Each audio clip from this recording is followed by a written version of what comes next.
Hello दोस्तों। हमने पिछले वीडियो में यही सच्चे कहानी का प्रारंभ किया था।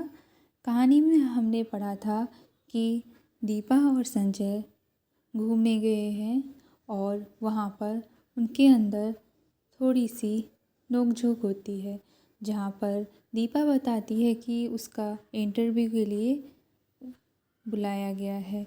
तो संजय बताता है कि अच्छा ही है, अगर तुम्हारा वहाँ हो गया तो मेरा भी वहाँ पर ट्रांसफ़र कर लूँगा नौकरी। तो तभी दीपा को कुछ डर लग रहा होता है कि इंटरव्यू कैसे होगा। उसे डर लगता है इससे कि इंटरव्यू अच्छा जाएगा कि नहीं, और वहाँ पे तो कोई भी जान पहचान का नहीं है। संजय बताता है कि वहाँ पे निश्चित है ना, तो इससे दीपा नाराज़ हो जाती है। उसके बाद वाली जो कड़ी है आज हम उसे पढ़ेंगे। कानपुर। मैं जानती हूँ संजय का मन निशित को लेकर जब तब सशंकित हो उठता है, पर मैं उसे कैसे विश्वास दिलाऊं कि मैं निशित से नफरत करती हूँ। उसकी याद मात्र से मेरा मन घृणा से भर उठता है। फिर 18 वर्ष की आयु में क्या हुआ प्यार भी कोई प्यार होता है? 18 वर्ष की आयु में किया हुआ प्यार भी कोई प्यार होता है भला? नीरा बचपन होता है, महज पागलपन। उसमें आवेश रहता है पर स्थायित्व नहीं, गति रहती है पर गहराई नहीं। जिस वेग से वह आरंभ होता है, जरा सा झटका लगने पर क्या होता है? लगने पर उसी वेग से टूट भी जाता है, और उसके बाद आहों, आंसुओं और सिसकियों का एक दौरा, सारी दुनिया की निसारत और आत्महत्या करने के अनेकानेक संकल्प, और फिर एक तीखी घृणा। जैसे ही जीवन को दूसरा आधार मिल जाता है, उन सबको भूलने में एक दिन भी नहीं लगता। फिर तो वह सब ऐसी बेवकूफ़ी लगती है जिस पर बैठकर घंटों हंसने की तबीयत होती है। तब एकाएक ही इस बात का एहसास होता है कि ये सारे आंसू, ये सारी आहें उस प्रेमी के लिए नहीं थी, वरन जीवन की उस रिक्तता और शून्यता के लिए थी जिसने जीवन को नीरस बनाकर बोझिल कर दिया था। तभी तो संजय को पाते ही मैं निशित को भूल गई। मेरे आंसू हंसी में बदल गए और आहों की जगह किलकारियाँ गूंजने लगी। पर संजय है कि जब तब निशित की बात को लेकर व्यर्थ ही खिन्न हो उठता है। मेरे कुछ कहने पर वह खिलखिला अवश्य पड़ता है, पर मैं जानती हूँ वह पूर्ण रूप से अस्वस्थ नहीं है। उसे कैसे बताऊँ कि मेरे प्यार का, मेरी कोमल भावनाओं का, भविष्य की मेरी अनेकानेक योजनाओं का एकमात्र केंद्र संजय ही है।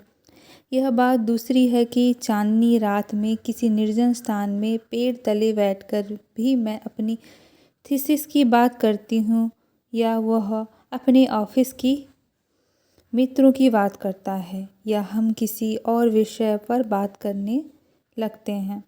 पर इस सब का यह मतलब तो नहीं है कि हम प्रेम नहीं करते। वह क्यों नहीं समझता कि आज हमारी भावुकता यथार्थ में बदल गई है। सपनों की जगह हम वास्तविकता में जीते हैं। हमारा प्रेम को परिपक्वता मिल गई है, जिसका आधार पाकर वह अधिक गहरा हो गया है, स्थायी हो गया है। पर संजय को कैसे समझाऊं यह सब? कैसे उसे समझाऊं कि निशित ने मेरा अपमान किया है, ऐसा अपमान जिसकी कचोट से मैं आज भी तिलमिला जाती हूँ। संबंध तोड़ने से पहले एक बार तो उसने मुझे बताया होता कि आखिर मैंने ऐसा कौन सा अपराध कर डाला था जिसके कारण उसने मुझे इतना कठोर दंड दे डाला। सारी दुनिया की भर्त्सना, तिरस्कार, परिहास और दया का विष मुझे पीना पड़ा। विश्वासघाती नीच कहीं का। और संजय सोचता है कि आज भी मेरे मन में उसके लिए कोई कोमल स्थान है। छी, मैं उससे नफरत करती हूँ, और सच पूछो तो अपने को भाग्यशालिनी समझती हूँ कि मैं एक ऐसे व्यक्ति के चंगुल में फंसने से बच गई, जिसके लिए प्रेम महज एक खिलवाड़ है।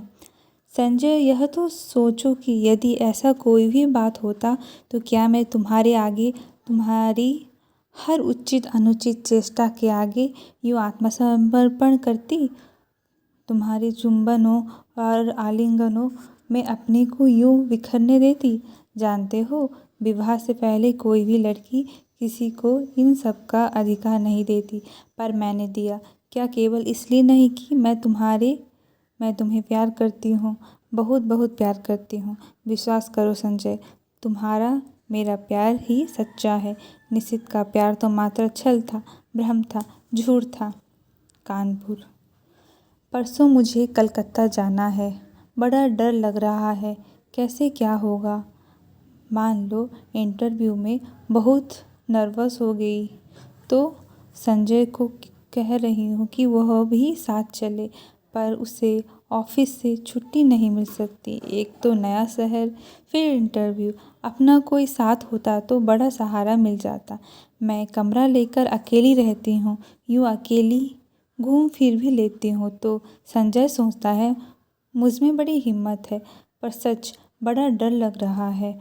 बार बार मैं यह मान लेती हूँ कि मुझे नौकरी मिल गई है और मैं संजय के साथ वहाँ रहने लगी हूँ। कितनी सुंदर कल्पना है, कितनी मादक। पर इंटरव्यू का भय मादकता से भरे इस स्वप्न जाल को छिन्न भिन्न कर देता है। काश संजय भी किसी तरह मेरे साथ चल पाता। कलकत्ता। गाड़ी जब हावड़ा स्टेशन के प्लेटफॉर्म में प्रवेश करती है तो जाने कैसा विचित्र आशंका, विचित्र से भय से मेरा मन भर जाता है। प्लेटफॉर्म पर खड़े असंख्य नर नारियों में मैं ईरा को ढूंढती हूँ, वह कहीं दिखाई नहीं देती। नीचे उतरने के बजाय खिड़की में से ही दूर दूर तक नजरें दौड़ाती हूँ। आखिर एक कुली को बुलाकर अपना छोटा सा सूटकेस और बिस्तर उतारने का आदेश दे। मैं नीचे उतर पड़ती हूँ। उस भीड़ को देखकर मेरी दहशत जैसे और बढ़ जाती है। तभी किसी के हाथ के स्पर्श से मैं बुरी तरह चौंक जाती हूँ। फिर देखती हूँ तो ईरा खड़ी है। रुमाल से चेहरे का पसीना पोंछते हुए कहती हूँ, उफ, तुझे ना देखकर मैं घबरा रही थी कि तुम्हारे घर भी कैसे पहुँचूंगी।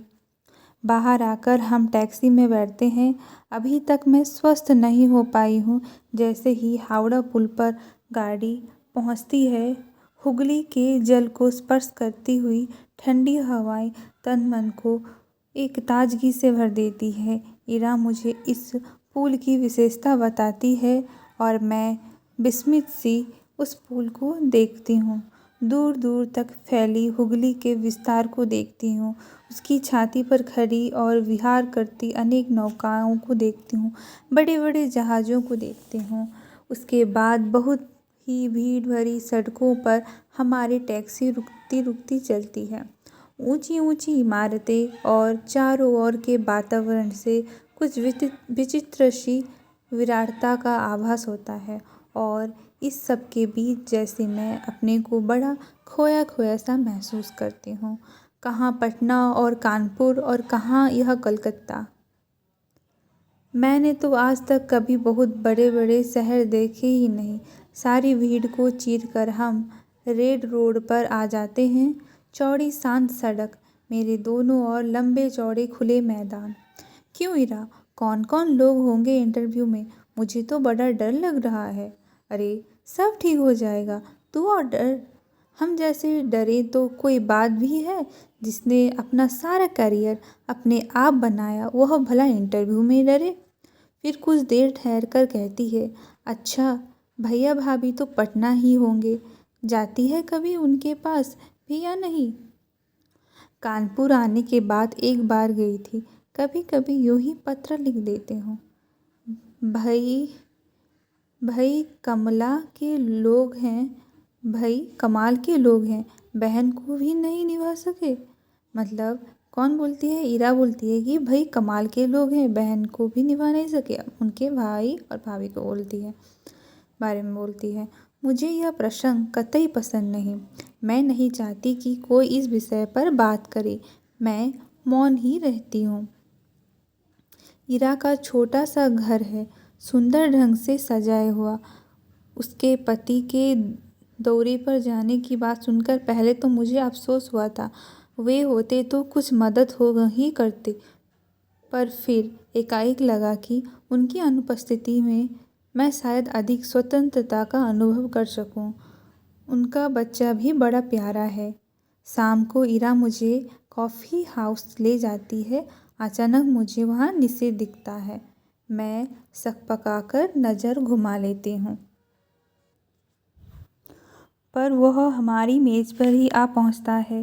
बेबस होकर मुझे उधर देखना पड़ता है, नमस्कार भी करना पड़ता है, ईरा का परिचय भी करवाना पड़ता है। ईरा पास की कुर्सी पर बैठने का निमंत्रण दे देती है। मुझे लगता है मेरी सांस रुक जाएगी। कब आई? आज सवेरे ही। अभी ठहरोगी? ठहरी कहाँ हो? जवाब ईरा देती है। मैं देख रही हूँ निशित बहुत बदल गया है। उसने कवियों की तरह बाल बढ़ा लिए हैं। यह क्या शौकचर्या! उसका रंग स्याह पड़ गया है। वह दुबला भी हो गया है। विशेष बातचीत नहीं होती और हम लोग उठ पड़ते हैं। ईरा को मुन्नू की चिंता सता रही थी और मैं स्वयं भी घर पहुंचने को उतावली हो रही थी। कॉफ़ी हाउस में धर्मातला तक वह पैदल चलता हुआ हमारे साथ आता है। ईरा उससे बात कर रही है, मानो वह ईरा का मित्र हो। ईरा अपना पता समझा देती है और वह दूसरे दिन 9 बजे आने का वायदा करके चला जाता है। दूसरे दिन 9 बजे आने का वादा करके चला जाता है। पूरे 3 साल बाद निशित का यूं मिलना ना चाहकर भी जैसे सारा अतीत आँखों के सामने खुल जाता है। बहुत दुबला हो गया है निशित। लगता है जैसे मन में कहीं कोई गहरी पीड़ा छिपाए बैठा है। मुझे अलग होने का दुख तो नहीं साल रहा है इसे। कल्पना चाहे कितना भी मधुर क्यों ना हो, एक तृप्ति युक्त आनंद देने वाला क्यों ना हो, पर मैं जानती हूँ यह झूठ है। यदि ऐसा ही था तो कौन उसे कहने गया था कि तुम इस संबंध को तोड़ दो। उसने अपनी इच्छा से ही तो यह सब किया था। एकाएक ही मेरा मन कटु हो उठता है। यही तो है वह व्यक्ति जिसने मुझे अपमानित करके सारी दुनिया के सामने छोड़ दिया था, महज उपहास का पात्र बनाकर। ओह, क्यों नहीं मैंने उसे पहचानने से इनकार कर दिया। कौन बोलती है? दीपा बोलती है। ओह, क्यों नहीं मैंने उसे पहचानने से इनकार कर दिया। जब वह मेज के पास आकर खड़ा हुआ तो क्यों नहीं मैंने कह दिया कि माफ़ कीजिए, मैं आपको पहचानती नहीं। जरा उसका खिसियाना तो देखती, वह कल भी आएगा। मुझे उसे साफ साफ मना कर देना चाहिए था कि मैं उसकी सूरत भी नहीं देखना चाहती। मैं उसे नफ़रत करती हूँ। अच्छा है, आए कल। मैं उसे बता दूंगी जल्दी ही मैं संजय से विवाह करने वाली हूँ। यह भी बता दूंगी कि मैं पिछला सब कुछ भूल चुकी हूँ। यह भी बता दूंगी कि मैं उससे घृणा करती हूँ और उसे ज़िंदगी में कभी माफ़ नहीं कर सकती। यह सब सोचने के साथ साथ जाने क्यों मेरे मन में यह बात भी उठ रही थी कि 3 साल हो गए, अभी तक निशित ने विवाह क्यों नहीं किया। करे ना करे मुझे क्या वह आज भी मुझसे कुछ उम्मीद रखता है? मूर्ख कहीं का। संजय, मैंने तुमसे कितना कहा था कि तुम मेरे साथ चलो, पर तुम नहीं आए। इस समय जबकि मुझे तुम्हारी इतनी याद आ रही है। बताओ मैं क्या करूं? आज के लिए इतना ही, नेक्स्ट वीडियो में बाकी पढ़ेंगे। धन्यवाद।